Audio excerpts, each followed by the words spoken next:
Brandt DXT grain carts have efficient unload speeds, large carrying capacities, unmatched durability, and reliable components that make sure your cart is working when you are. Lead the field with DXT grain carts from Brandt. Visit your local Brandt dealer for more information. I'm Shaun Haney, and this is RealAg on the Weekend.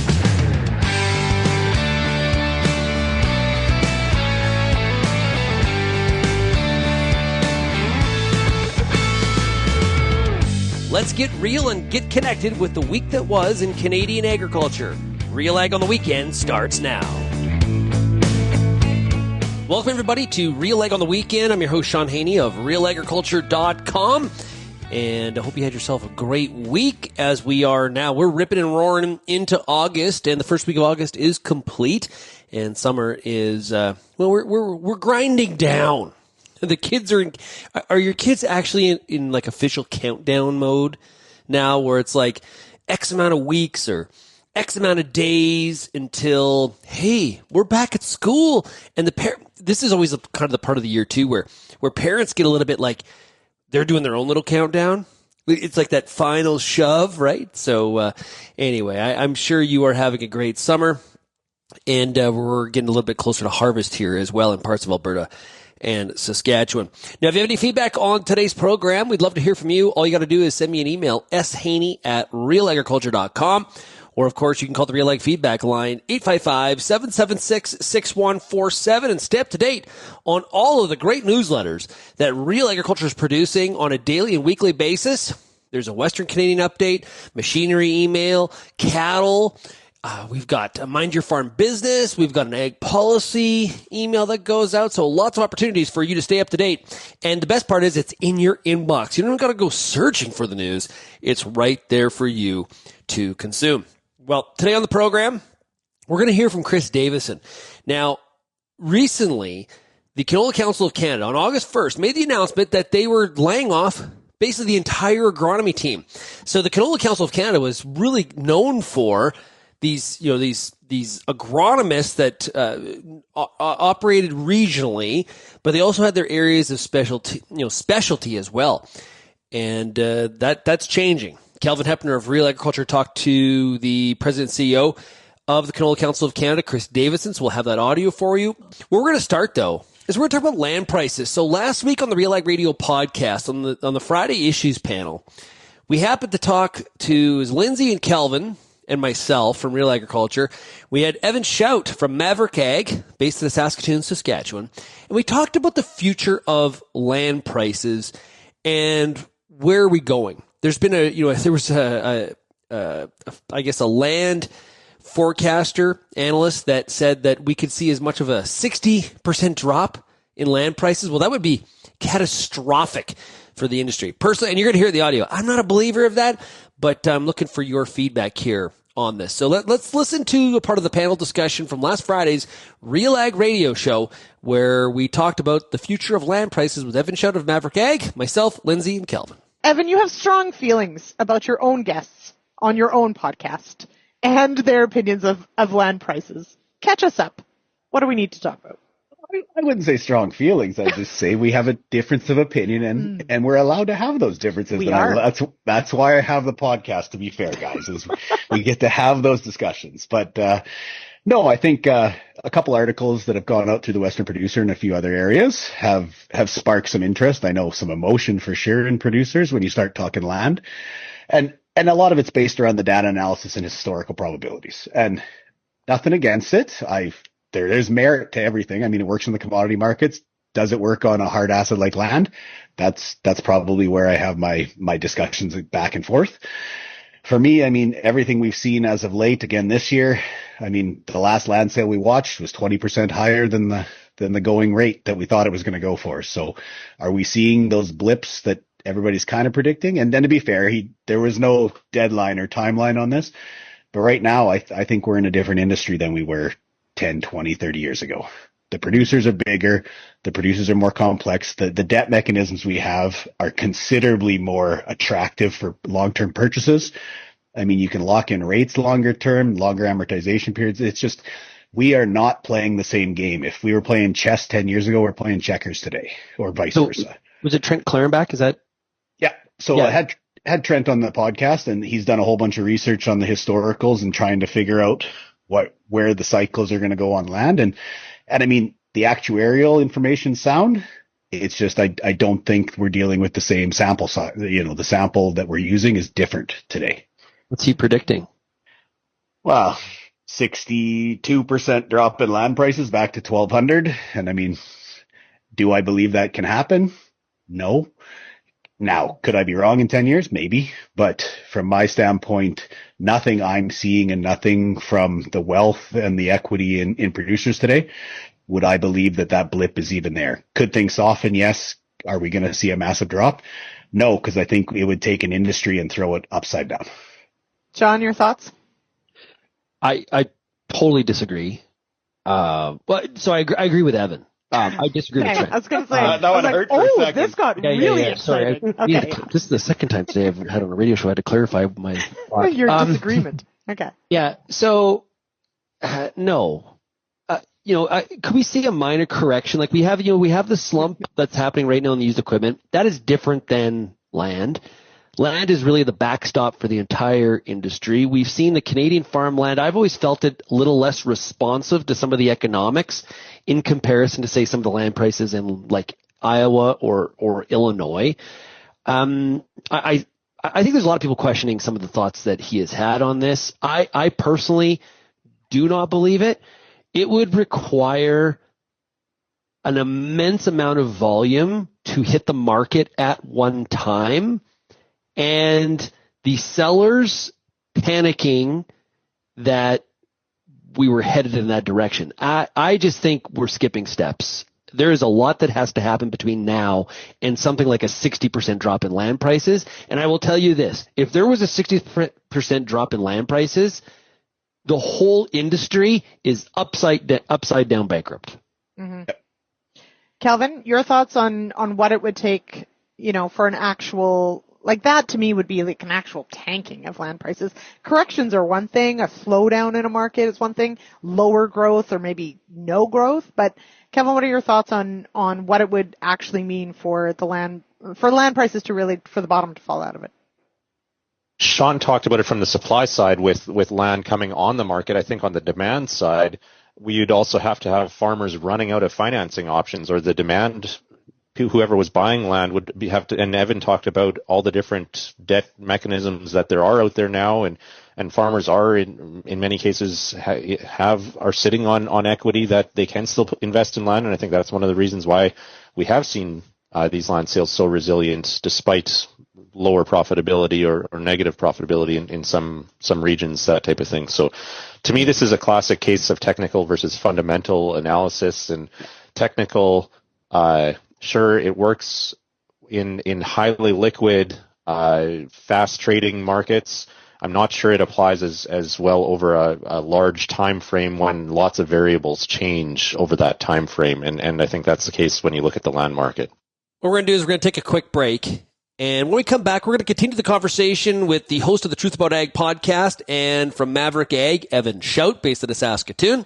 We've also got Kelvin Heppner and Lyndsey Smith of RealAgriculture. We're going to continue this conversation around land prices and the direction, the possibilities, and what does it mean for the bottom lines of farmers as well as those balance sheets. We'll be back here on RealAg on the weekend right after this. Don't miss out on any of the content that RealAgriculture.com publishes. Whether you're looking for agronomy, current events, or industry news, our daily newsletters bring you the most current information every morning. Visit RealAgriculture.com/subscribe. If you're serious about agriculture, RealAg's got you covered. For over 10 years, we've listened to and shared what producers have to say about everything from policy to agronomy from coast to coast. Keep up with the latest in Canadian agriculture at RealAgriculture.com through daily newsletters, and check out our YouTube channel. Thanks for joining us in the RealAg community as we continue to cover and serve North American agriculture. Hi, I'm Bernard Tobin, host of the Soybean School on RealAgriculture.com. Throughout the year, on the Soybean School, we'll bring you timely agronomic video content from planting to harvest, from the latest agronomic research to the latest in production technology. Check out our massive video library on YouTube, RealAgriculture.com, or download the audio podcast versions wherever you get your podcasts. The Soybean School is brought to you by Mazix Seeds and Lalamon Plant Care. If you're involved in the agriculture industry, it's important to stay informed on all the latest issues affecting your business. At RealAgriculture.com, we offer fast, reliable news, information, and insights to help you keep on top of all of the latest in Canadian agriculture. Visit RealAgriculture.com and sign up for our free daily newsletter covering everything from news, agronomy, animal agriculture, and much more. Visit RealAgriculture.com/subscribe today. On the Real Ag Radio podcast last week on the Friday show, which is our Friday Issues panel, we had Evan Shout of Maverick Ag and the host of the Truth About Ag podcast join Kelvin and Lyndsey and myself, and we were chatting about the future of land prices. Let's continue that conversation. Now, I'll say this, though. This is like a little bit of a be careful what you wish for in terms of if farmer demand for land does soften because of extended profitability concerns in the cropping sector, okay? This is where the demand from hedge funds, family offices, very wealthy people outside the industry, this is where that demand can supplement some of the farmer demand that maybe is weakened over a period of time to hold those land prices higher. So everybody that's like, oh, we want all these people out of the market. We only want farmers to be able to buy land. No, you don't. I don't know. Evan, so that was my question to you, Evan, is that like because you mentioned off the hop, land prices are not purely an agricultural play, right? No, and so the market doesn't act like a purely agricultural market. No, and I think a lot of farmers and producers are starting to realize that they're not just farms, they're actually real estate holders, and you can make money off real estate without being a farmer. And I think that's the big sentiment there, is that everybody wants to go back to the 80s, and they said, oh, it happened then, it can happen now. And that's honestly, talking to Trent, that was the biggest emotional tie, was that anybody over the age of 65 was emotionally, yeah, you are correct. We've seen it. We saw the interest rates. We saw the drop. Anybody under that age that didn't go through that, they actually were annoyed that the article came out. There was emotions coming with it. And I think the big one for me is, like you said, it's different now. We have equity, we have wealth, we have hedge funds, and you are correct. I do believe access to capital is one of the biggest risks on farms. And I think if a whole bunch of land does come available, that's going to be the determining factor. But we also have to remember it's not just farmers anymore. And there is family offices, there is hedge funds. I mean, as producers, we like to say we don't want equity, as Shaun said, in the industry. We want to keep it out. I don't believe that's going to be possible going forward with the size of the consolidation that's happening and what's going to happen in the next 10 years. We're going to need those individuals because access to capital, strictly from a banking perspective, is not enough for the amount of 65-year-old farmers versus the amount of 40-year-old farmers we have today. Mm-hmm. I'll put it in perspective this way. We're more likely to see the Leafs win the cup. Oh, God. Than land prices to go down. Oh, cut that. That is cut that. There 10 years go. from now. Yeah. That's right. Yeah. Kelvin, are you okay? How you doing over there? Oh, I agree totally. And this is not we're not setting up much conflict here for the audience to enjoy the conflict between Shaun and me on this one, because the Leafs are in the cup before land prices drop 60%. But, one factor that I guess could also affect this is restrictions on who can buy land or who can invest in land or that type of thing. And we do know that some provinces have more strict rules on that than other provinces. And that might be a factor in why land values are where they are today. But I don't think there's any political appetite or major push right now to really make big changes there where it would lead to that kind of collapse in land values as well. And an interesting question for you, Kelvin. If we did come into a circumstance where supply and demand flip-flopped and we were seeing that, how long do you think it takes for them to change that policy to get money back into agriculture? Because as we said, the whole industry would be bankrupt. So exactly. It would happen as fast as politically possible. 100%. Yeah. Yeah. It's a different. So Evan, you noted something interesting, and hearkening back to, obviously having lived through the dirty 30s and the 80s, which I did apparently. But I do think there is an emotional baggage holdover to if you think about people who lived through the Depression, if that impacted the rest of their lives and business decisions and how they lived the rest of their lives.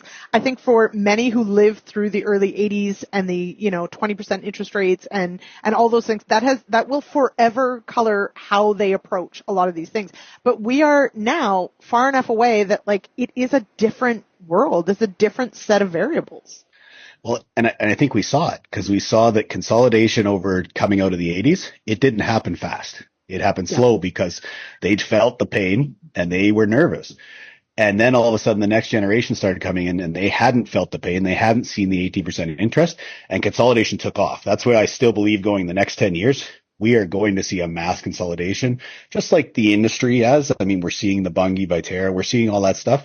The producer side is going to do that probably at a 10x rate.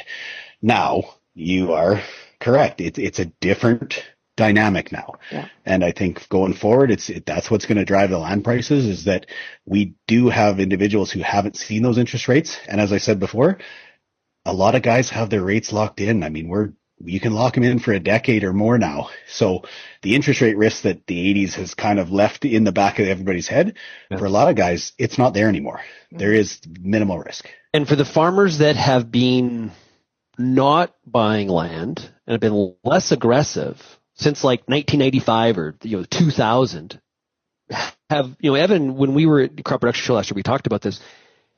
They've missed out on a massive wealth creation period due to the escalation of land. And some of those people, they're in the group of, well, it's going to crash, can't go any higher. Remember the 80s?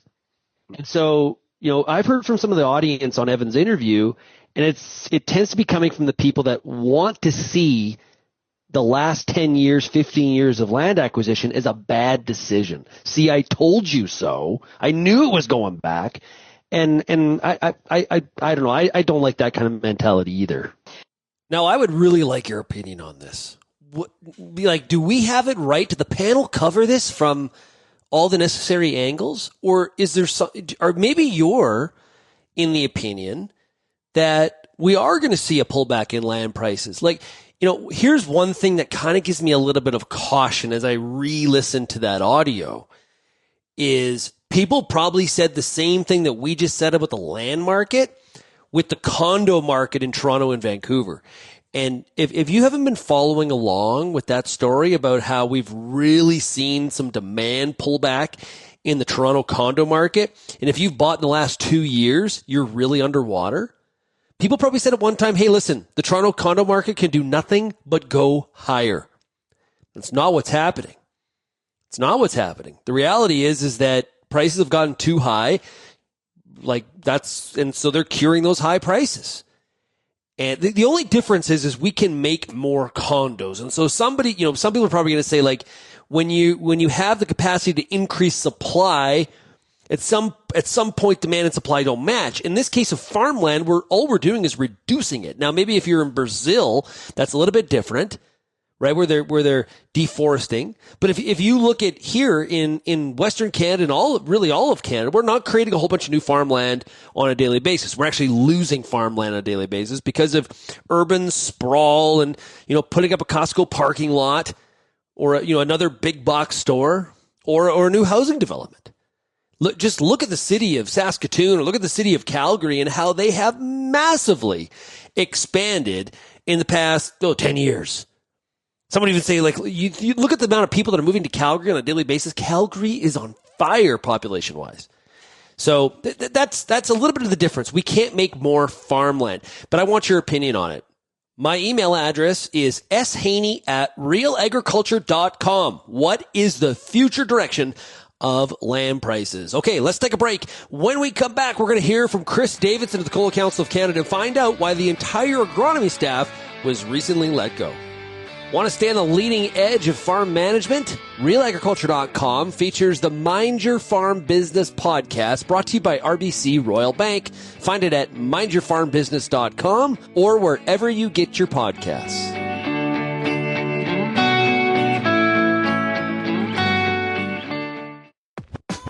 RealAg Radio is Canada's only daily radio show focused on agriculture. Get expert advice on Agronomic Monday. Tuesdays and Wednesdays will cover a broad range of issues. Thursday we'll hear from farmers across the country on the Farmer Rapid Fire. And we'll wrap things up Fridays with the RealAg Issues panel with Kelvin Heppner and Lyndsey Smith. Join us Monday through Friday at 4:30 Eastern. And don't forget about the replay at 7 in the morning on Rural Radio 147, Sirius XM. Get all the information you need to keep your pulse crop healthy and profitable with the Pulse School on RealAgriculture.com. The Pulse School is a free YouTube video series covering agronomy, research, and more across a host of different pulse crops. It's also available as an audio podcast wherever you download or stream your favorite podcast. Check us out on YouTube or visit RealAgriculture.com. The Pulse School, brought to you by BSF Canada.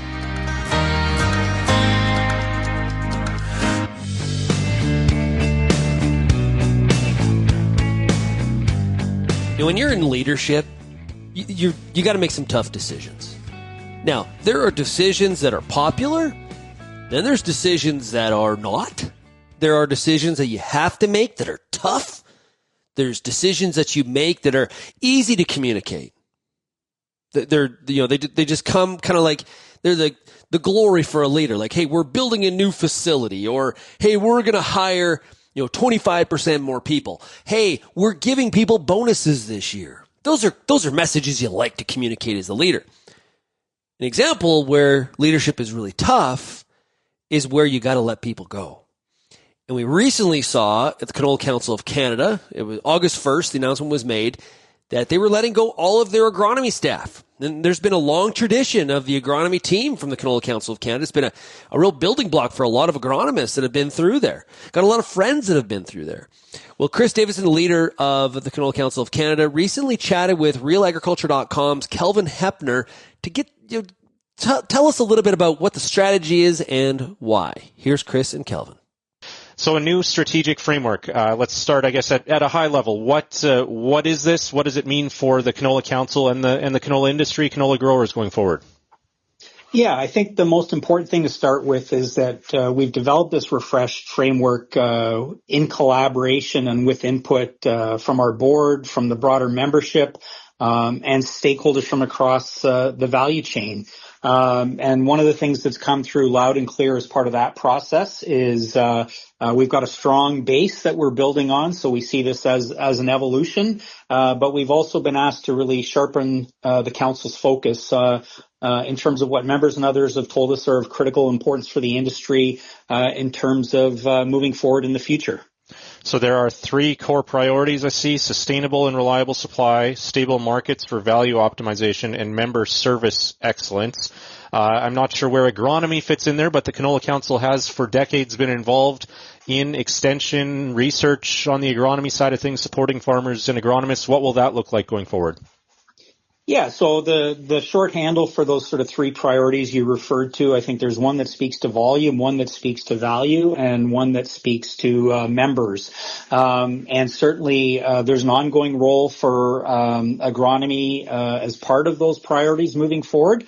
But what also became clear as part of the development of this framework is that we've been asked to refocus the agronomy function with more of an eye going forward to the future. What can we do to identify and address some of the threats, some of the production risks, as well as opportunities that will impact Canadian canola in the years ahead. So that does mean change in that space for sure. We understand the agronomy specialists located across the prairies were informed yesterday that they were being let go. What does this mean in terms of internal capacity on the agronomy topic? Are you retaining people with an expertise in agronomy within the council staff? Yeah, so we are clearly going to have a reallocation of the resources that are made available to the council for that we do the work on behalf of the industry. And I certainly want to acknowledge the excellent work that's been done by the team over many years. But as I said, what we've been asked to do is focus more on some different aspects. I think that's driven by a few different factors. One is certainly more experience with the crop now over the course of the last many years, as we've seen the acreage growth that was experienced over a period of a decade or so. And so the growth that we're experiencing now is not driven as much by new acres as it was several years ago. Now, that doesn't diminish the importance of agronomy at all. It's still absolutely critically important. But what we've been asked to do is focus more on some different aspects of that. Over the course of the last several years and with the team we had in place, we've developed a very large library of resources. We will continue to add to that and make that available moving forward as part of our work, as well as continuing to collaborate with others that are working in the agronomy space. So still remains a very important focus for us going forward. What about some of the other methods, I guess, or ways of communicating with growers? The Canola Digest, Canola Watch, some of those publications. What's the status of those now? Yeah, look, we're early in this process. I think it's safe to say some of those things will continue, some will stop, and there'll be some new things that also come online. We've launched the framework today, and obviously what we do moving forward is we have to develop the implementation and operationalization plans to enable that framework. So we've got good clarity on some of those things, but we would also expect to add some things, stop some things moving forward, etc. Does that mean that some of those publications will be no longer? Have those decisions been made? No, and right now, I can tell you as one example in that space, we are planning to move forward with Canola Digest as just one example in that space right now. Okay. What, Chris, you've talked about the need to refocus. What drove these changes? Is this about reducing the overall budget and cost containment, or what precipitated these moves? Look, I think if you look at the framework overall, it's a response to what's a very dynamic environment. We've got a complex intersection of global trade dynamics, shifting market expectations, cost and other competitiveness considerations. Like I said, and I think the industry has evolved significantly over the past 10 to 12 years. It's a much more mature industry. And what we heard is that we should be, allocating the resources that are made available to do work on behalf of the industry, where members and others believe it's going to have the greatest impact. And quite frankly, that's the biggest driver. But I think it reflects an evolution of the industry and a maturity of the industry. Does this mean is this going hand in hand with reductions in overall budget, though? What I will say is we did conduct a review and make revisions to fee structures as part of this process. They go kind of hand in hand when you're looking at developing a refreshed framework. And certainly we've incorporated that into our plans moving forward. And as we always do, we will report on that through things like our annual report, our financial statements and audits as well. We have covered this to some extent, I know, and this goes back 7-8 years already. There's been pressure on the investment in agronomy and market development to some extent as well, especially from the grain company members. I'm curious, and at that time, I believe it was 2018-ish timeframe, Chris, and you can correct me if I'm wrong, some of the funding onus shifted from industry more to the producer organizations, the provincial grower organizations that are funded by checkoffs. When you talk about this new framework having some of that reallocation or changes to the membership funding formula as well, does that mean that more of the onus is shifting again to producer groups? No, I wouldn't say that's the case at all. Like I said, we conducted a comprehensive review of our fee structure, and we did that with the value chain around the table. And that's reflected in what our structure looks like going forward. So it was a comprehensive review. It was involved, like I said, all segments of the value chain, and as a member-based organization, that's what the members have supported. Tell you what we're going to do is we're going to take a break, and then we're going to hear the rest of the conversation between RealAgriculture.com's Kelvin Heppner and the CEO of the Canola Council of Canada, Chris Davison. Okay, I'm Shaun Haney, your host here. If you have any feedback, send me an email, shaney@realagriculture.com. Let's take a quick break. When we come back, we've got the rest of what's going on with these Canola Council of Canada cutbacks. Don't miss out on any of the content that RealAgriculture.com publishes. Whether you're looking for agronomy, current events, or industry news, our daily newsletters bring you the most current information every morning. Visit RealAgriculture.com/subscribe. I'm Lyndsey Smith, host of The Agronomist, and I want to thank you for tuning in for over 200 episodes of our beloved little program. Join me Monday nights, 8 p.m. Eastern on YouTube for our live and interactive agronomy Q&A. Each week, our guest panel will handle some of your toughest agronomic questions live, streaming on YouTube, Facebook, X, and RealAgriculture.com. Tune in Monday nights or go to RealAgriculture.com/agronomist and sign up for our email notifications and don't miss an episode. The Canola School on RealAgriculture.com is a video series that showcases the latest in canola research and production agronomy. Learn from some of the best at your own pace through quick and timely producer-focused videos available on our YouTube channel. The Canola School on RealAgriculture.com is the quickest way to keep up to date on all the latest in canola production.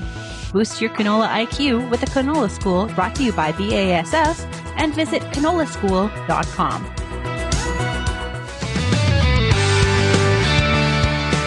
After the recent announcement of the immediate dismissal of all of the Canola Council of Canada agronomists, Real Agriculture's Kelvin Heppner chatted with the CEO of the Canola Council of Canada, Chris Davison. Let's hear the rest of the conversation. We did, of course, see the Bunge Viterra deal finalized this last month. Both companies were previously members. Does that affect the Canola Council's books in terms of having one less major grain company as a member? Not in a specific sense, in the sense that, look, as I said earlier, we're operating at a very interesting time with the dynamics that I talked about, the shifting market expectations and other competitive pressures. I don't think that's unique to that particular transaction, but it's definitely something we have to account for as a member-based organization, right? We are a voluntary member-based organization, and so we have to recognize that, and we are very grateful for the resources that our members make available to us to do the work on behalf of the Canadian canola industry, and we're going to continue to do that. All right. Going back to the agronomy changes, I know some farmers and people in industry saw that agronomy team, Chris, as being third-party, an unbiased source of information. What's your response to those who raise the concern that that source of unbiased third-party insight into canola production won't be around anymore? Well, I guess probably a couple things there. I'll come back to a point I made earlier. One is, as I said, we've been fortunate through the work of the team we've had in place to develop a large library, if you want to call it that, of agronomic resources. That's not going anywhere. That will continue to be in place, and we will continue to make additions to that. And that will be available to a range of stakeholders to access and deploy. I guess the other thing I would say is we weren't necessarily the only source of that information and advice. Certainly it exists to some degree in some but not all provinces. There are, of course, also independent agronomists, and we are also going to continue to work collaboratively with other organizations, including the provincial organizations, to support information deployment in this regard. So some of that's going to continue for sure. Are there any changes to staffing beyond the agronomy team in other parts of what the Canola Council has done in the past?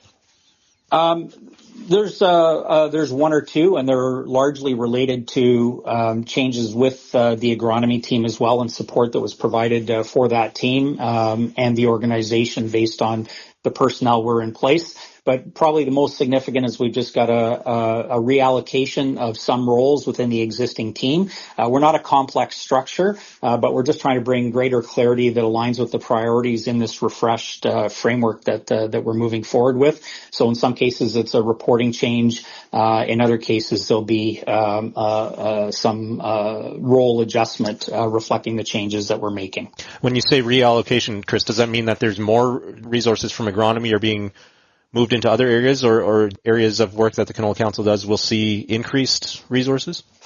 Yeah, so it's more the latter in that regard, there's definitely some strategic investments that we're also going to make associated with this refreshed framework. Market access and targeted market development come to mind in terms of looking to increase capacity in that space moving forward, looking at the environment that the industry is operating in. All right. Finally, then, Chris, in terms of what farmers and industry may notice about this new strategic framework, what do you think, or do you expect them to notice an impact to their operations, their businesses, the industry as a whole, other than the changes on the agronomy front? Yeah, look, I'll just maybe sort of summarize and sort of say very clear direction from those we worked with on this. We've got a volume pillar, a value pillar, and a member pillar. Very clear areas of focus, and under that I would highlight market access, innovation, targeted market development, and biofuels as some of the key areas of activity that the council will be pursuing. Yeah, certainly biofuels, lots of potential, and also uncertainty on that front going forward. I should also ask you, any new developments on the China front in terms of the tariff situation there? Not at this time. As you know, we're sort of two tracks on that front. One is obviously the tariffs that we're facing on canola oil and meal as a result of the anti-discrimination investigation by China that were announced in March. And then obviously the ongoing anti-dumping investigation, which is still in progress. Okay, so the two different tracks are still... they're still being run as there's still two different fronts to pay attention to there. Yeah, correct. They are separate items, anti-dumping on the one hand and anti-discrimination investigation on the other. All right. Well, we'll stay tuned for as some of these changes take effect and as this new framework is rolled out here. Chris, thank you for taking the time again to chat with us. Thanks for having me today, Kelvin. Appreciate Chris Davison of the Canola Council of Canada taking the time to join Kelvin to shed some light, maybe some answers a little bit on the strategic direction and, ultimately a tough decision. No matter what you think about whether or not the Canola Council of Canada should be in agronomy or not, letting people go like that is very, very tough for any leader. If you enjoy that kind of stuff, there's probably, I question you, right? But yeah, what's your thoughts on this? I think it's a bit of a mixed bag, to be honest with you. I had said on the RealAg Radio podcast that I do wonder if time, there was a really appropriate time for the Canola Council to have agronomists. Maybe that's a solution for a former problem. And as we've seen the explosion of private agronomy and retail's having agronomy and some farms having their own agronomists, maybe the timing is right here. Ultimately in the future, we'll be able to look back and be like, hey, that was a great decision. We got through it. Maybe there was some hiccups. Maybe it wasn't perfect, but at the same time, extension's important. And the education of techniques and best management practices as it goes with a crop like canola, which can be very finicky. It needs to be managed. And so I'm sure you, the audience, we have some people are like, it's about time. I like the cost saving. I can get my agronomic information from a RealAgriculture, for example. Or maybe you're using something like AI, ChatGPT, to provide you some agronomic advice. There's some of the companies. FBN has a chat bot. FCC just put out Root. That's a chat bot you can ask agronomic advice to. There's some options out there. Now, some people though are they really probably enjoyed and liked the model. And change is tough. Like the human brain does not necessarily can't wait for some change today. Man, I really hope there's some change. No, of course we're not like that. But I kind of want this one to play out a little bit. And we'll see where it goes. But, one of the cautions is if canola can't justify agronomics resources inside of the national body, then, boy, it's really tough for other crops to be thinking about doing that kind of stuff at the national or the provincial level. It's where we get our information is always changing. Okay, if any feedback on today's show, I'd love to hear from you as we get through the first third of August. You can send me an email, shaney@realagriculture.com. You can also find Real Agriculture across all the different social media platforms. You're also more than welcome to call that RealAg feedback line, 855-776-6147. Thanks, everybody, for getting real and getting connected with RealAg on the weekend, and we'll chat again next week. Cheers, everybody.